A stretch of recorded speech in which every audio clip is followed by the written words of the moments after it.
Halo semua ya, Assalamualaikum warahmatullahi wabarakatuh.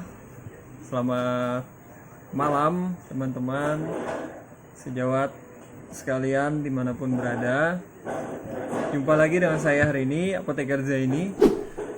Ya, pada kesempatan ini kembali lagi kita akan share informasi tentang bagaimana pengelolaan apotek khususnya sesuai dengan tema yang ada pada channel ini, yaitu salah satunya adalah membahas tentang bagaimana menjalankan apotek.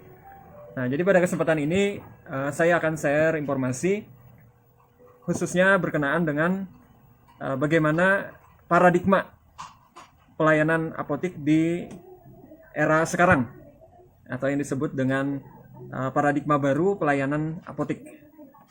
Nah, pada kesempatan ini sebelum mungkin berbicara banyak bagaimana paradigma atau mindset yang harus ditanamkan dalam proses pelayanan di apotek, maka kita sudah barang tentu mungkin rekan-rekan sejawat sekalian pernah mendengar istilah service quality ya, atau kualitas pelayanan atau kita singkat dengan SERPQUAL. Nah, itu metode yang sangat sering dibahas pada berbagai kesempatan, pada berbagai bidang juga. Sangat banyak juga dimanfaatkan pada pelayanan kesehatan untuk mengevaluasi sejauh mana kepuasan dari proses pelayanan yang telah diberikan. Nah, apakah itu nanti apotek, rumah sakit, puskesmas, dan sebagainya, itu biasanya menerapkan metode ini untuk menganalisa kepuasan konsumen. Dalam hal ini konsumennya adalah pasien itu sendiri. Nah, mengikuti apa yang ada di metode tersebut, maka ada 5 variabel yang biasanya digunakan, yaitu yang pertama tangible ya, kemudian yang kedua reliability, responsiveness, kemudian assurance, dan empathy. Nah, jadi ada 5 setidaknya hal yang sering dibicarakan pada dimensi kualitas pelayanan atau service quality tadi. Nah, pada konteks apotek, 5 hal ini juga relevan sekali ya kalau kita terapkan bagaimana caranya ditingkatkan atau quality improvement supaya proses pelayanan itu akan jauh lebih baik dan tentunya adalah meningkatkan quality of life atau kualitas hidup daripada pasien yang diberikan pelayanan kesehatan, khususnya obat-obatan. Nah, namun saya akan lebih fokus berbicara bagaimana dalam tanda kutip merawat konsumen sehingga konsumen apotek itu puas dengan pelayanan yang diberikan. Nah, maka sebenarnya ada hal-hal atau kiat-kiat tertentu yang harus teman-teman lakukan supaya proses pelayanan itu dianggap puas atau disenangi daripada konsumen yang datang ke apotek. Nah, perlu teman-teman pahami bahwa dalam menjalankan pelayanan kefarmasian, khususnya di apotek, yang menjadi fokus utama itu adalah konsumen atau pasien, ya. Nah, sehingga strategi yang harus dikembangkan itu adalah strategi berbasis kepuasan konsumen. Nah, jadi mindset yang ditanamkan dalam menjalankan bisnis apotek itu adalah berbasis konsumen, ya, bukan berbasis produk. Nah, kalau paradigma lama itu adalah berbasis produk atau yang disebut dengan product oriented. Nah, kalau kita bicara produk, maka tentu akan sangat dibatasi dengan yang namanya harga nanti, yang akhirnya memunculkan sebuah kompetisi ya, persaingan. Nah, namun ketika kita sudah bicaranya paradigma pelayanan atau patient oriented tadi, maka jatuhnya akan berbeda ya. Maka yang dicari oleh konsumen itu adalah bagaimana pelayanan itu sendiri, bukan kepada produknya. Nah, sehingga kita sama-sama yang memiliki apotek ini itu harus bergeser dari paradigma barang tadi atau produk tadi, bergeser ke paradigma pelayanan. Nah, sehingga kalau paradigma pelayanan yang digunakan, maka merawat konsumen itu akan bisa dilaksanakan dengan baik. Ya. Nah, kita harus paham bahwa konsumen akan datang ke apotek itu kalau dia memang senang dan merasa puas dengan pelayanan yang diberikan. Nah, kepuasan itu tidak melulu soal harga, tapi lebih banyak adalah soal bagaimana kita memberikan pelayanan kepada konsumen itu sendiri. Nah, maka dari itu ketika konsumen datang, yang ditonjolkan itu adalah bagaimana memberikan pelayanan prima.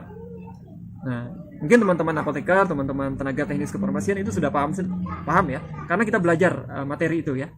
Bagaimana cara komunikasi, informasi, edukasi kepada pasien, sehingga mereka mendapatkan informasi yang layak, informasi yang sesuai dengan kebutuhannya. Nah, jadi tidak hanya sekedar memberikan obat, kemudian diberikan informasi mengenai bagaimana cara minumnya, berapa kali seharinya, tidak sebatas itu.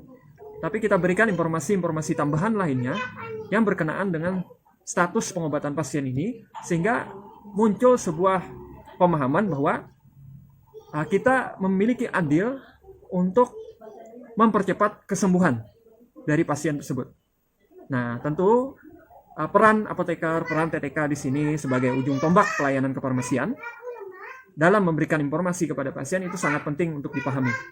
Nah, sehingga paradigma produk tadi, paradigma obat-obatan tadi, kita geser sedikit ke paradigma pelayanan. Nah, sehingga bagaimana caranya ketika merekomendasikan pemberian obat atau melayani obat atas resep dokter, itu juga disuguhkan bagaimana 5 aspek dalam service quality atau 5 dimensi dalam service quality, khususnya bagaimana memberikan informasi obat yang tepat dan lengkap kepada pasien. Nah, ketika teman-teman bisa menerapkan itu, maka dengan sendirinya pasien terpuaskan, konsumen terpuaskan, maka dengan sendirinya mereka akan repeat order atas pelayanan kefarmasian. Nah, jadi saya tidak sedikit ya menemui bahwa beberapa konsumen yang memang loyal ya. Mereka akan loyal datang kembali ke apotek atas dasar pelayanan kita yang baik. Nah, jadi misalnya rumahnya mungkin sudah melewati 2 atau 3 atau bahkan sampai beberapa apotek ya. Tapi kenapa mereka datangnya ke tempat kita? Nah, itulah yang disebut dengan loyalitas ya. Loyalitas, mereka puas sehingga mereka senang datang ke sini walaupun mungkin sedikit lebih jauh dibandingkan apotek-apotek yang ada di sekitar rumahnya.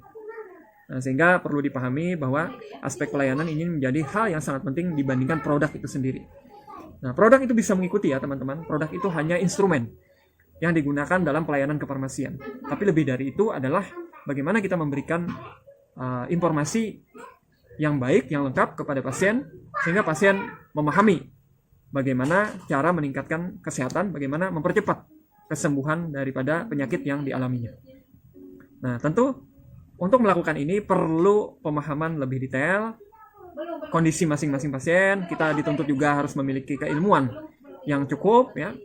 Nah, diingat kembali tentu ada farmakologi ya, farmakoterapi ya, kemudian interaksi obat, dan ilmu-ilmu penunjang lainnya yang berhubungan dengan bagaimana menyampaikan informasi tentang pengobatan pasien ya, sehingga mereka bisa memahami apa yang kita berikan. Bagaimana caranya? Pasien datang ke apotek itu yang dicari adalah tenaga farmasinya ya, bukan mencari obatnya. Nah, jadi itu yang lebih penting. Jika kita sudah masuk ke level itu, maka kita sudah berhasil mengembangkan pelayanan kefarmasian ini sehingga pasien bisa loyal ya. Ketika mereka loyal, maka di dalam situ otomatis mereka terpuaskan atas pelayanan yang kita berikan. Mungkin demikian teman-teman yang bisa saya sharing pada kesempatan kali ini. Semoga tempat praktek teman-teman memberikan manfaat yang besar, memberikan nilai yang lebih kepada masyarakat, tidak sekedar jualan ya, dalam tanda kutip, tidak sekedar menjual komoditas obat dan komoditas kesehatan lainnya, tapi kita memberikan pengabdian kita sebagai apoteker, sebagai tenaga teknis kefarmasian kepada masyarakat yang ada di lingkungan kita masing-masing. Demikian, terima kasih yang sudah menonton video kali ini. Semoga bermanfaat bagi teman-teman semua. Assalamualaikum warahmatullahi wabarakatuh.